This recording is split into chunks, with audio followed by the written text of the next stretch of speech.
Hello dear students, मैं Ajay Kumar Sharma, Gudha education hub, Gudha Gaurji Jhunjhunu online classes में एक बार पुनः आप लोगों का स्वागत करता हूं। तो कैसे हो स्टूडेंट्स? तो अब हम आज बात करेंगे 11th क्लास की, और 11th क्लास में हम आज अपना प्रॉपर टॉपिक स्टार्ट करते हुए आगे बढ़ेंगे। और प्रॉपर टॉपिक हमारा 11th NCERT में अपना जो फर्स्ट टॉपिक है या फर्स्ट चैप्टर है वो है द लिविंग वर्ल्ड, मतलब जीव जगत। ठीक है ना? तो देखो, इस टॉपिक के अंतर्गत हम सजीवों के बारे में पढ़ेंगे, उनके लक्षणों के बारे में पढ़ेंगे। ठीक है, सजीव निर्जीव आखिर क्या होता है, उनमें क्या डिफरेंस होते हैं, इसके बारे में आज हम डिस्कस करेंगे। ठीक है, तो चलो स्टार्ट करते हैं। क्या देखो, हमने बात की सब, हम किसके बारे में बात कर रहे हैं? जीव जगत के बारे में बात कर रहे हैं। ठीक है, तो हम देखते हैं कि हमारी क्या पृथ्वी, और पृथ्वी पर आप लोगों ने देखा होगा कि अनेक प्रकार के क्या पाए जाते हैं? जीव पाए जाते हैं। यानी पृथ्वी पर अनेक प्रकार के क्या पाए जाते हैं? जीव पाए जाते हैं। अब देखो कि जीवों के अंदर हम किनको शामिल कर सकते हैं? प्लांट्स को भी शामिल कर सकते हैं, यानी पादप। ठीक है, और जीव के अंतर्गत हम किसको भी शामिल कर सकते हैं? एनिमल। ठीक है, अर्थात जंतु। यानी हम अनेक विभिन्न, हमारी पृथ्वी पर अनेक क्या पाए जाते हैं?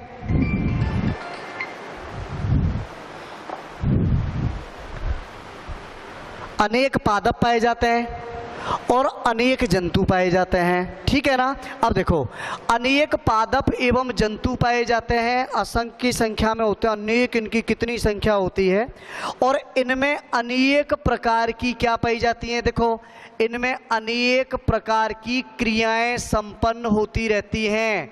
अब ये क्रिया कैसी हो सकती हैं? ये क्रिया प्रतिस्पर्धात्मक हो सकती है।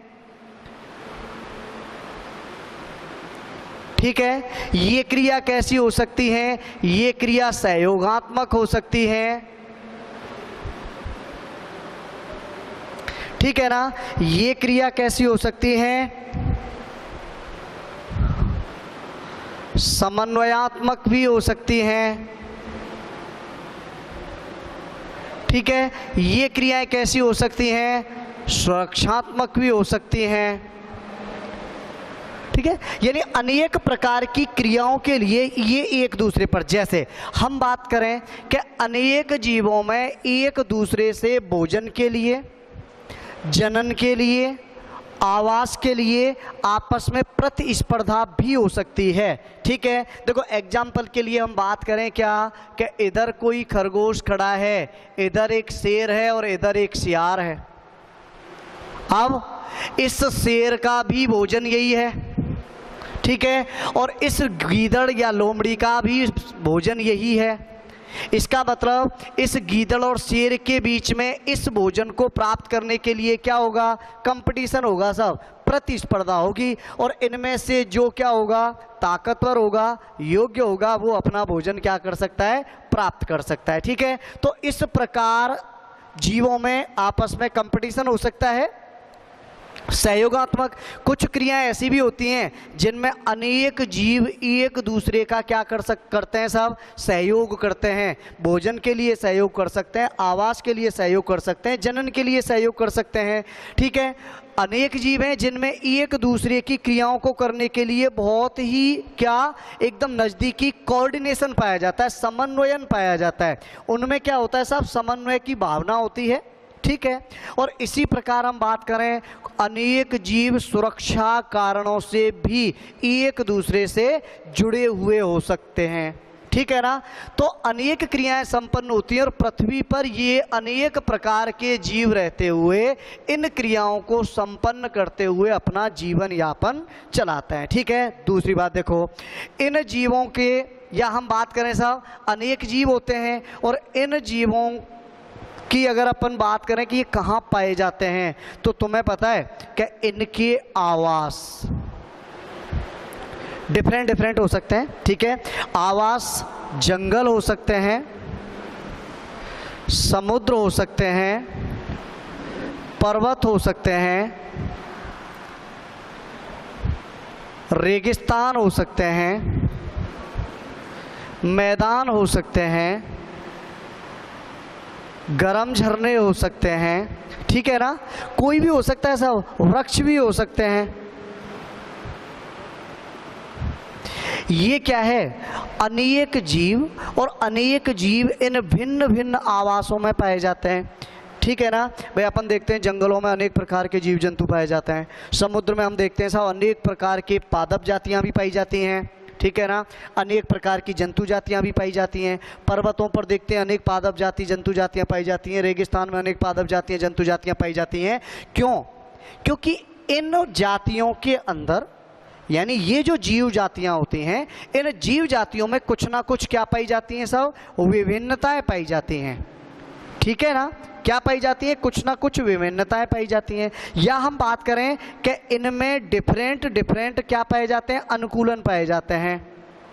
उदाहरण के लिए देखो, हम बात करें कि समुद्र के अंदर जो वनस्पतियां पाई जाती हैं ना, जैसे अनेक फर हैं, अनेक मॉस टाइप के होते हैं, ठीक है, तो वो वनस्पतियां जंगलों में, या हम बात करें पर्वत पर नहीं उग सकती। क्यों?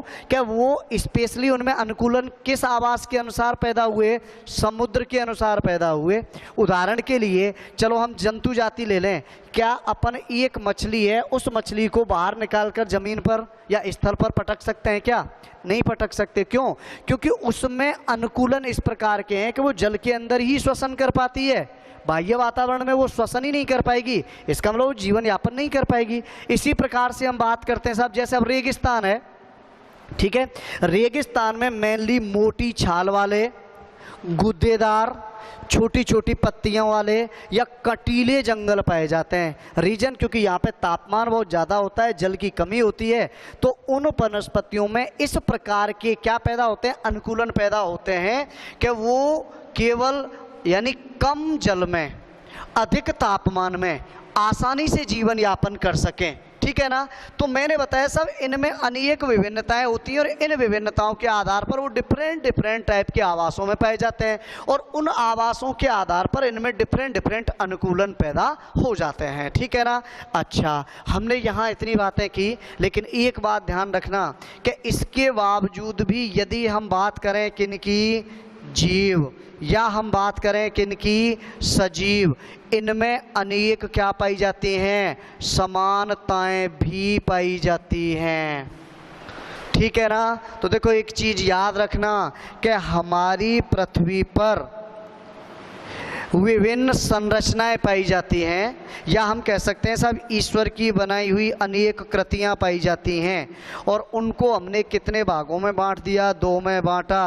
एक बांट दिए निर्जीव और दूसरे बांटे क्या? सजीव, ठीक है। निर्जीव या जिनको हम बोल देते हैं क्या? नॉन लिविंग, एंड क्या? लिविंग, ठीक है ना। नॉन लिविंग और लिविंग, यानी कुछ संरचनाएं ऐसी होती हैं जो निर्जीव होती हैं, और पृथ्वी पर पाई जाने वाली अनेक संरचनाएं ऐसी होती हैं जो क्या होती हैं? सजीव होती हैं। अब तुम कहोगे सर क्या होता है सजीव और क्या होता है निर्जीव, ठीक है। तो देखो इसके लिए हम क्या करेंगे कि जब हम सजीव या लिविंग्स के कैरेक्टर पढ़ेंगे, तो उन कैरेक्टर या लक्षणों के आधार पर हम सजीव और निर्जीव में पाए जाने वाले अंतरों को आसानी से क्या कर सकते हैं? समझ सकते हैं, और उससे तुम्हें यह भी पता चल जाएगा कि आखिर निर्जीव होते क्या है और सजीव होते क्या है, ठीक है ना। तो अब हम अगली बात करेंगे क्या? सजीवों के लक्षण या सजीव क्या है। अगला क्वेश्चन आता है सब, सजीव क्या है या सजीवों के लक्षण, और इनका आंसर एक ही होगा, ठीक है। तो अब हम बात करेंगे क्या? हमने क्या पढ़ लिया? इंट्रोडक्शन पढ़ लिया, किसका? द लिविंग वर्ल्ड या जीव जगत का। अब हम बात करेंगे किनकी? कैरेक्टर ऑफ लिविंग, ठीक है। या हम बात करें क्या? सजीवों के लक्षण। ठीक है, देखो सजीवों में डिफरेंट टाइप के लक्षण पाए जाते हैं, जिनमें हम पहले लक्षण की बात कर लेते हैं साहब कि सबसे पहला लक्षण क्या होगा। नंबर 1 हम बात करें किसकी, ग्रोथ, या हम बात करें किसकी, वृद्धि की। ठीक है, सबसे पहला लक्षण हमने क्या करते हैं साहब, वृद्धि। तो कोई एक चीज याद रखना कि कोई भी जीव है या कोई भी क्या है, संरचना हम बात कर सकते हैं, या कोई जीव, अब इनके किस्में आकार में, इनके किस्में वजन में, ठीक है ना, होने वाला क्या, धनात्मक परिवर्तन। ठीक है, यानी होने वाला क्या, पॉजिटिव चेंज ही क्या कहलाएगा, ग्रोथ कहलाता है, वृद्धि कहलाता है। ठीक है, जैसे एक छोटा बच्चा होता है, हम 1 साल बाद देखते हैं उसकी हाइट, यानी जब छोटा था 3 फीट थी, हमने 1 साल बाद देखा उसकी हाइट कितनी हो गई, 3.5 फीट हो गई। इसका मतलब क्या हुआ, उसके आकार, यानी अब जब उसकी साइज बढ़ेगी, भाई उसकी लंबाई बढ़ रही है तो उसके हाथ पैर वगैरह इनका साइज भी बढ़ेगा। ठीक है, इसका मतलब वो क्या है, ग्रोथ है। इसी प्रकार जब उसकी अपन बात करें कि जब उसका आकार बढ़ रहा है, उसकी लंबाई बढ़ी, तो उसका क्या बढ़ा, वजन भी बढ़ा। इसका मतलब इसको हमने क्या नाम दिया, ग्रोथ। और याद रखना, वृद्धि होना सजीवों का एक विशेष लक्षण है। और ये जो ग्रोथ है ना, ये किसकी वजह से होती है, देखो याद रखना कि इनके कुछ इंटरनल फैक्टर, आंतरिक कारक कार्य करते हैं। और ये जो आंतरिक कारक होते हैं ना, इन आंतरिक कारकों की वजह से इनमें क्या पाई जाती है, वृद्धि होती है साहब। और वृद्धि अपन ने देखा, कोई भी देखो, कोई भी जंतु देख लो या कोई भी पादप देख लो, एक प्लांट्स होता है साहब, जब वो उगा तब एक छोटा सा कोमल सा क्या था, पौधा था। धीरे धीरे हमने देखा साहब क्या हुआ, ये इसका मोटाई भी बढ़ी और इसकी क्या हुई, लंबाई भी बढ़ी, और इसमें क्या है, जो शाखा वगैरह हैं उनमें भी ग्रोथ हुई। और एक बार अपन देखते हैं कुछ समय बाद ये क्या होता है साहब, विशाल वृक्ष बन जाता है। ठीक है, तो इसका यहाँ से लेकर यहाँ तक का जो सफ़र था ना, इसी को हमने क्या किया, ग्रोथ नाम दिया। क्यों, क्योंकि ये क्या करते हैं साहब, अनेक प्रकार का पोषण प्राप्त करते हैं, इनके शरीर में अनेक उपापचय क्रियाएं होती हैं, और उन पोषण और क्रियाओं के फलस्वरूप इनके शरीर में अनेक कार्बनिक एवं अकार्बनिक पदार्थों का संचय होता है। और उन कार्बनिक अकार्बनिक पदार्थों के संचय से इनमें क्या होती है साहब, ग्रोथ या वृद्धि होती है, और इनका आकार बढ़ता है, इनकी साइज, वजन आदि में क्या हो जाता है, वृद्धि हो जाती है। ठीक है ना, तो इसी प्रकार से क्या हुआ इनमें। लेकिन क्या निर्जीवों में ऐसा होता है, नहीं, निर्जीवों में इस तरह का नहीं होता। अब मैंने एक बात बताई थी कि सब सजीवों में वृद्धि किन की वजह से होती है, इंटरनल फैक्टर, क्या बोलते हैं इनको हम, आंतरिक कारक। आंतरिक कारकों की वजह से इनमें क्या होती है, ग्रोथ होती है। लेकिन यदि हम बात करें किसकी, कि निर्जीवों की, अब आप लोग कहोगे सर क्या निर्जीवों में भी वृद्धि होती है क्या, अगर हम इस तरह की वृद्धि की बात करें तो नहीं होती है। लेकिन तुमने कई बार देखा होगा कि मान लो क्या हुआ, ये लोहा है या लोहे की कोई रॉड है, हम देखते हैं धीरे धीरे ये मान लो पड़ी हुई है, तो जल और वायु के संपर्क में यहाँ पर इस पर क्या होता है साहब, कुछ बाह्य पदार्थ जमा हो जाते हैं, और उन बाह्य पदार्थों की वजह से इसके किसमें, आकार में भी वृद्धि हुई, इसके किसमें, वजन में भी वृद्धि हुई।